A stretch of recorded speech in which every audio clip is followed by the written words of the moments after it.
course, tomorrow. What have you made of them? I know it's early in the season. Graham and I went to watch them against Peterhead, so good result in the end.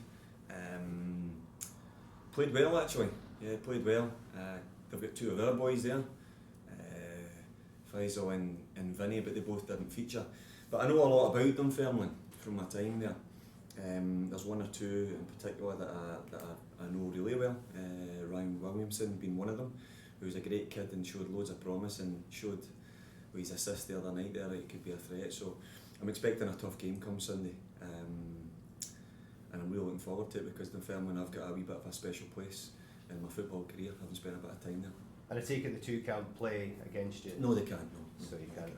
But what about it off the field, any ins and outs, people coming in? Here? Yeah. We're still looking to do business. Probably bringing in, and there maybe be one or two leaving. But it's still pretty quiet just now. We're still really focusing towards the weekend and then see what happens after that. What's the areas is it you're looking to strengthen? I'm not going to be specific on the areas I'm looking at. We've got targets, as I said last week, that remain from the beginning of our work before the season started, before the boys came back. Those targets were always going to be the most difficult ones because either these boys on contract or they wanted to see other options. So I was always quite comfortable with the fact that they may take a little bit longer. I was delighted to get the ones that I've got in already. Those were ones that we worked on throughout the playing season last year, and we were already in place to push the button on them once we knew that we were secure within the league. So delighted with those boys coming in, and actually the ball looked really, really good. Fitted into the squad well. I think they've shown glimpses of what they were brought here to do. So there's lots of work still to be done, but I think we were really pleased with the performance last weekend. How difficult is it? Is it the time of year, it's a bit early for people to make those decisions you were talking about? It is early, yeah. I think when you look at players it can be in a really good position. The very top ones are the most comfortable because they can take as long as they want and they can ask for as much as they want. The ones that we're after generally are players who maybe just want to make sure that all other options are lined up and they want to pick the right ones for themselves. There's a risk involved for both parties. Do you pull the trigger on someone and you think maybe I could wait and get somebody else? Or does the player jump and think he's missed the boat on something better or bigger? So it's a wee bit of a risk situation for both at this time of year, and I can understand. But the longer it goes on, the edgier that both parties sometimes get. But I said I'm reasonably comfortable just now. Any injuries in the team at all? Glenn Kamara has been reported at having an injury, and that's correct. He'll probably miss the weekend. We just put him in a protective boot. It was more precautionary rather than really sinister at the minute. There was no great emergency. He just tweaked himself in a tackle, and we just stuck him in it. So he might struggle for the weekend. I haven't seen him this morning actually, so because skipping in that door, I don't know. It's an early press conference we've chosen to do. What about, obviously you had a good start in this tournament. How important is it to do well in this League Cup? It's really important. I said it last year, and I want to go really and really do well in the cup competitions as I do in the league. And what you don't want to left with is egg in your face, and you go out the group stages. So this was always why we geared up in pre-season. We took some real competitive games.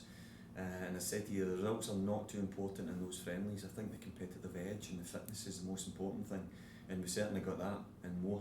And I think it set us up really well for the Stirling game. Thought we played good in patches, still lots of work to do, but to come away with a clean sheet and all of our front players scoring in the 4-0 win was really pleasing. And what will you take from that good start last week into the game? I've just taken confidence. I think the players should take a lot of confidence. They've got real game time.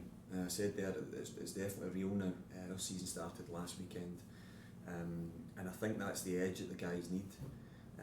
They would have enjoyed being in an environment where there was something tangible to be playing for, and that will set us up lovely for the league campaign. But what it's done is it gives us a wee boost going into the Dunfermline game, because as I said, without being disrespectful to Stirling Albion, Dunfermline will be, I imagine, a tougher test.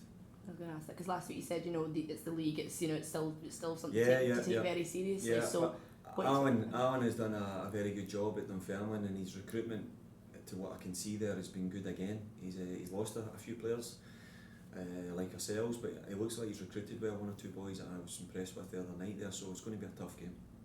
The lure of the English leagues has always been something that's been there to be attractive to players and go there.